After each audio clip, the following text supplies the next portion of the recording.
Hey guys, my name is Sheila. Thank you so much for clicking on this video. If you are new to my channel, hello, welcome. Go ahead and subscribe to my channel so you can see upcoming videos, and then you can go back and watch all the other videos that I have up as of now.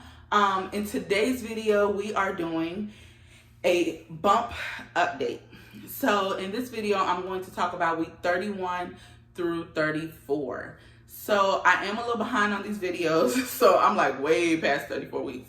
But I did write everything down like I usually do, so I make sure to not forget anything and to make sure I wrote down like significant things that's happened in those 4 weeks. So we're just gonna kind of go through it.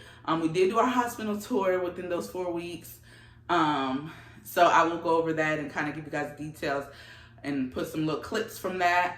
But let's go ahead and get started. This is week 31. So week 31, we went to our baby moon. I did put up a whole video / vlog that I tried. Yeah, but I put up that video of our baby moon recap on the channel. So if you want to watch that and get a full detail of everything we did, it's on there. And then when we came back, we did have an appointment, and we did find out that the baby was 4 pounds and 3 ounces. This was week 31. And then another thing I noticed was my fatigue came back. So it was almost like I was as tired as I was when I first became pregnant. So it's like, it just hit me. Like I would literally, halfway through the day, I'm exhausted. I'm sorry about the sunlight, y'all. It's like really, it's been cloudy for the last 2 weeks. And then today I woke up and it's so bright. So this is from the sunlight. But anyways, my fatigue came back.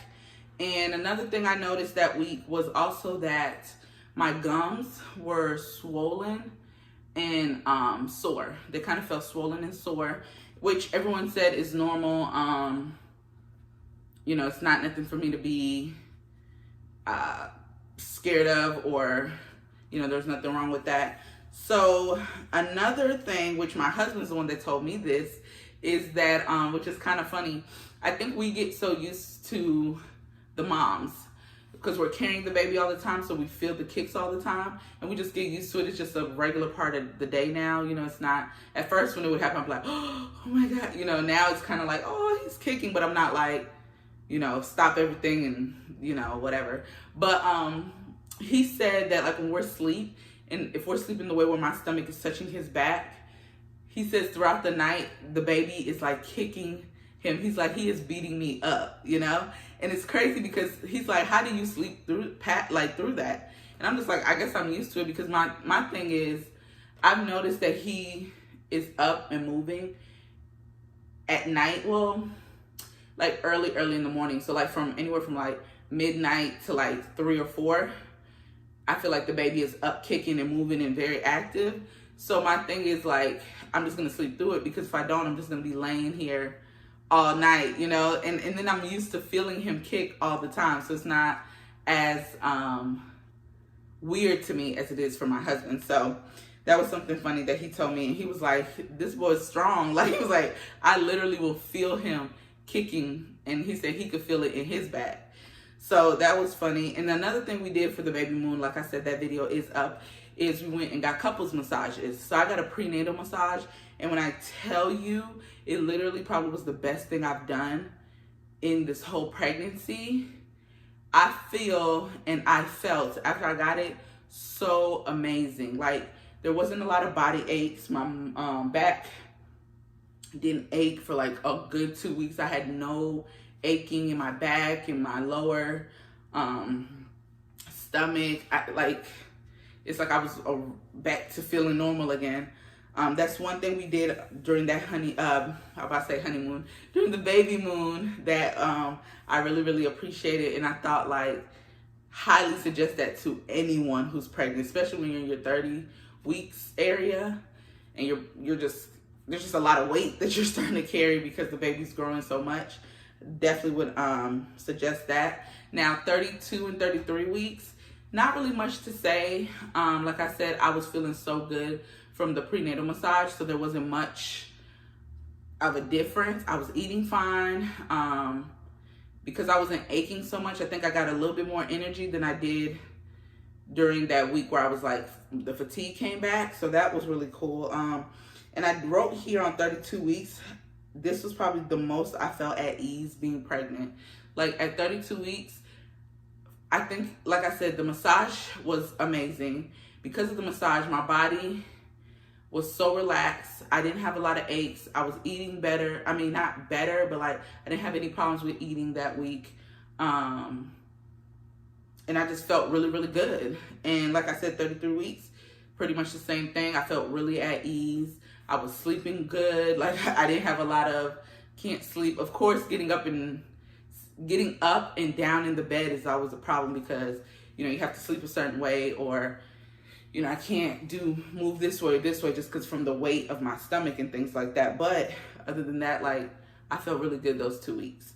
Now, week 34, this is when we did our hospital tour.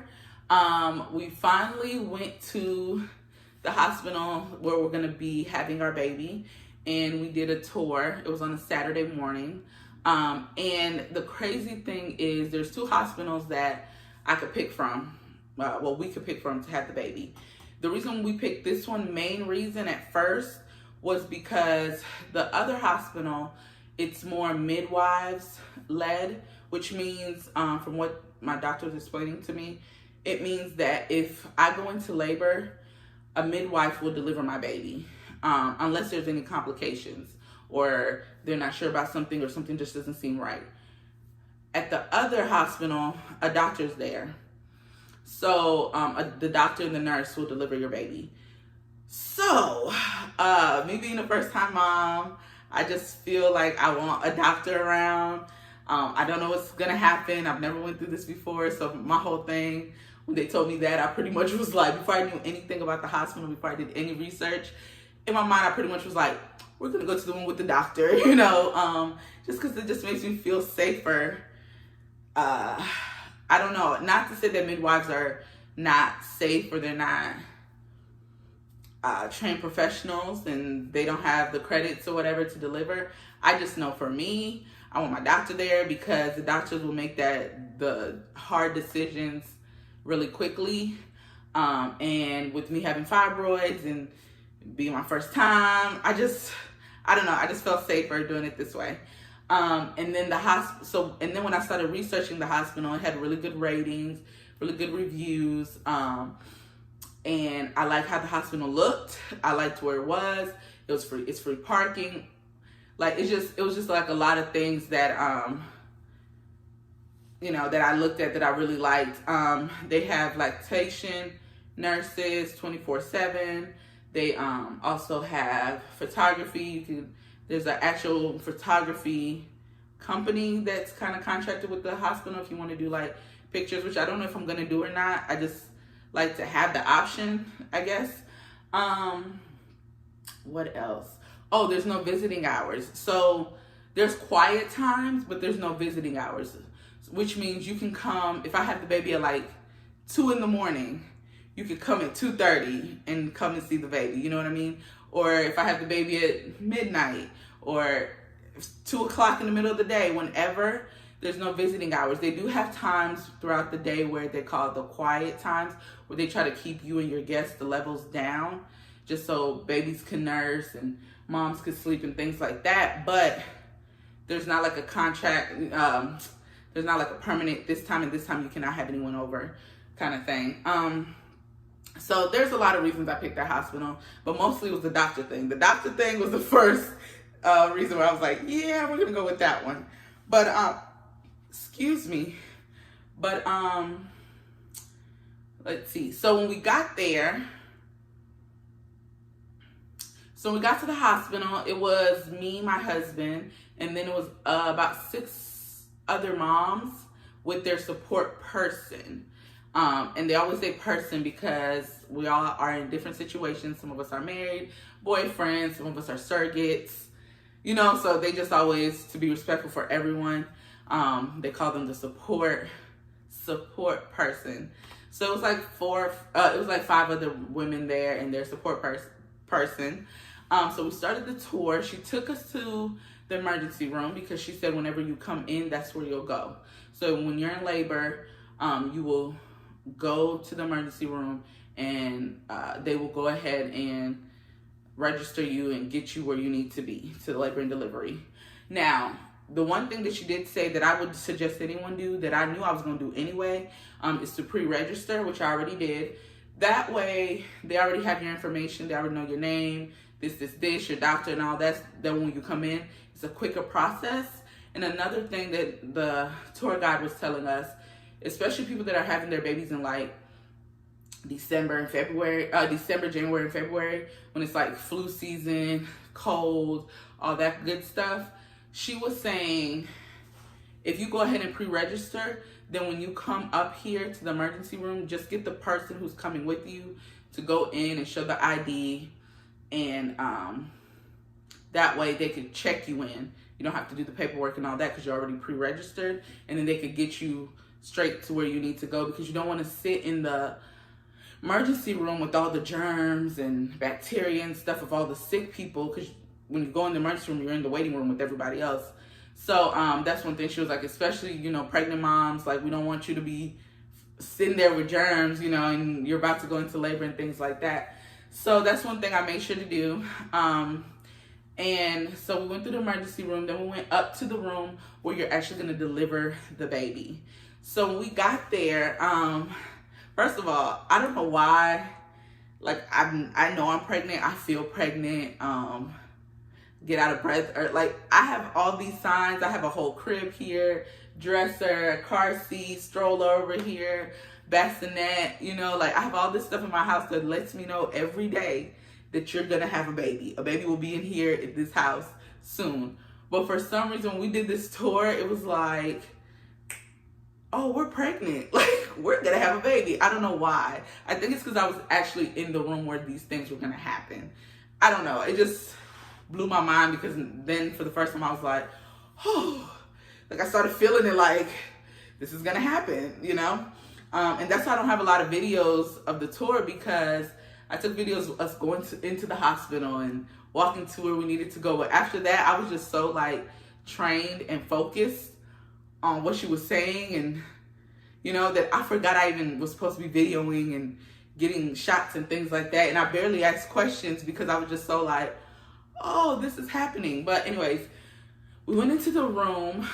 Before we went into the room, she was telling us about, like, how good security is there and all this stuff. And the crazy thing to me is I never really thought of it. Like, okay, this sounds crazy. I'm at the hospital, so I always knew it was a secure place.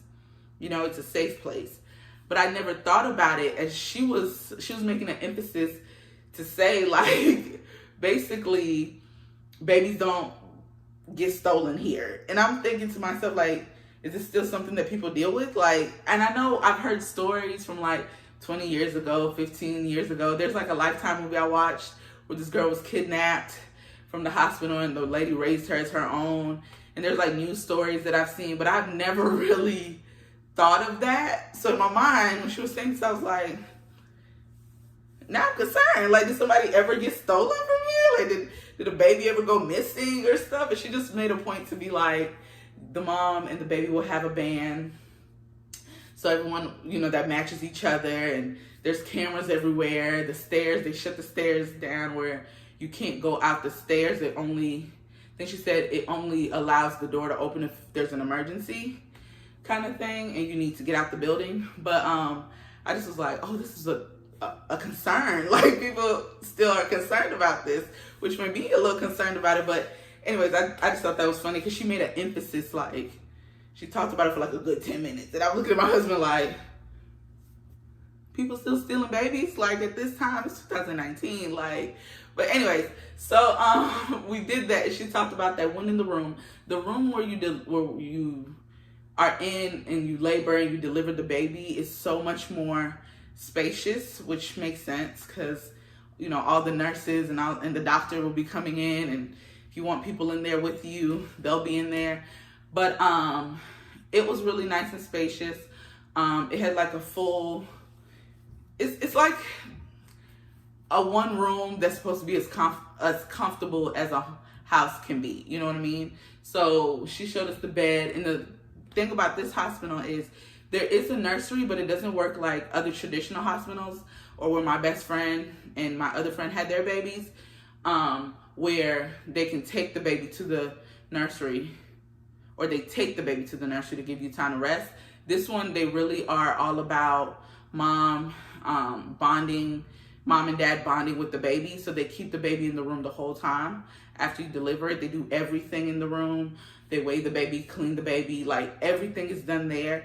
The baby doesn't leave the room unless I was to call and say, I'm exhausted, I need a break or something. Then they'll come and get the baby. But they're really all about keeping the baby in the room with you the whole time that you're there. So that's something that was a little different. So I told my husband, I was like, let's see how that goes. I mean, I know I'm already going to be very attached and I'm not going to want the baby to go, but I feel like we might have to, at night at some point, just be like, can you take the baby to the nursery so I can sleep for like a good amount of time, you know what I mean? But, and then I'm breastfeeding, so it just kind of makes sense. Well, I'm planning to breastfeed, so it only makes sense for the baby to be in the room majority of the time because, you know, we have to bond and we have to figure out this breastfeeding, latching, and all this other good stuff. So, let's see, what else? Oh, and another thing is, which the husbands that were there, they were like, what? When she told us that, like, when you're at the hospital, the mom gets breakfast, lunch, and dinner, you know, after they have the baby. So, like, I know you're there for like 24 hours to 72 hours, depending on, you know, how you're healing, the baby, if you have a C-section, stuff like that. But the crazy thing is, in one day, the mom can order breakfast, lunch, and dinner off of the menu or the room service. The dad only gets one meal. So my husband was like, y'all don't care about the dad? Him and this other guy, this is the only time they bonded through this whole tour. It was like, y'all don't, what about us?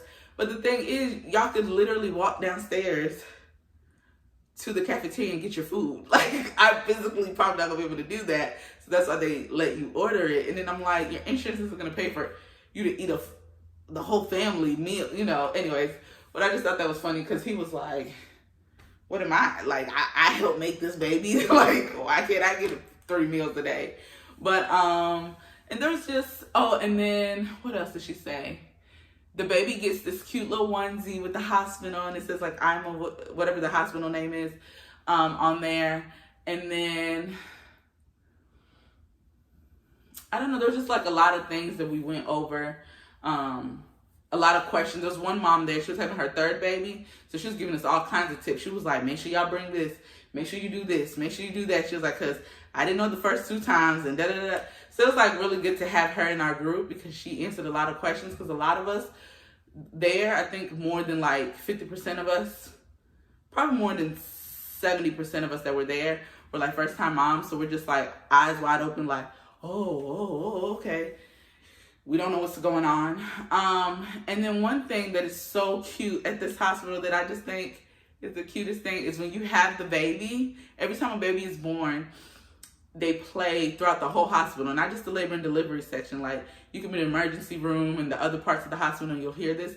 But every time a baby is born, they play a song on the overhead. On the, they play a song throughout the hospital so everyone knows a baby was born. And then when you go from your labor and delivery room to your recovery room, they play a song too to let, you know, everyone know baby, you know, that the baby was delivered, and then the baby is now like moving on to labor and to the recovery section of the hospital. And it's so cute, y'all. Like, the one of the nurses played it for us so we could hear it, and I was like, oh my God, it's so cute. And I was like, it must be annoying though if you're in labor and you're up here in pain and you just want to push the baby out, but you can't yet because you're not dilated all the way or whatever the situation, and you just keep hearing all these people having babies and you're like, I'm ready. You know, I just thought that was funny because I feel like I'm be like, oh my God, when is it my turn? But yeah, I really like the hospital. Like, I think the hospital is so nice. And it's like I said, another reason I like the hospital is because it's a big hospital, but the labor and delivery section is not that big. So what ends up happening is you get a lot of care. The nurses, like, there's not that many rooms for them to be occupied with. So that's a good thing. Although the hospital has such good ratings that now they're about to add, I think she said they're going to add like 10 more rooms and 10 more this and all this other stuff because people want to go to that hospital to have babies, but they just don't have enough space to accommodate everyone. So that was pretty cool. I think that's it. I mean, of course, she told us like the things you get, like the socks with the grips at the bottom. You get to control the AC and the heat in your room. Each room you get to control it, which is good because, excuse me, I get cold easily, and I'm gonna be having my baby in December. So, well, unless he decides to come, you know, at the end of November. But I'm pretty sure, me and my doctor are pretty sure that we're gonna make it to around the due date. But it's gonna be cold, and I don't like cold, so and then they kind of showed us like where the dad or the support person would sleep. And I was kind of looking at it, and I was looking at my husband like, you gonna need to bring pillows. Like, you ain't gonna be comfortable. What else? I think that's pretty much it. I mean, everything we went over at the hospital was typical, everything people ask and everything, you know, that you ask when you go to the hospital to visit for having your baby. And I think I didn't ask any questions because I was just such in like, oh my gosh, like this is where I'm gonna have my baby, that I didn't really ask a lot of questions, which is crazy because I had like so many questions, so many, like y'all, I do my research. So I had a lot of things that I wanted to ask that I wanted to make sure that I did not ask at all. And we got in the car on our way back and I was like, damn, I was supposed to say this, or I was supposed to ask this, or da. But there's a number that I can call to ask questions before I actually go deliver the baby. So I kind of have a list of those questions, and every day I keep thinking of other things or other situations. So I'm just gonna wait and maybe call sometime this week and get those questions answered, since I don't know what I was doing when I was there. But I think that's it. I don't really think there's much else that I can or that I have not went over that happened between week 31 and 34. One thing I do know is that we are ready. Well, I'm ready for him to come because I'm tired of being pregnant. I've literally been pregnant almost like the whole year. So to me, it's like, I'm ready. And the holidays are here, and I'm just excited for him to be here. I'm excited for him to be here for Christmas and things like that. So that's pretty much it, guys. That's my week 31 through 34 update, bump date. So if you have any suggestions, if you are a mom, leave me some comments, advice on anything. At this point, any advice you have will help. And that's pretty much it. And I hope I will see you guys in my next video. Have a good day. Bye.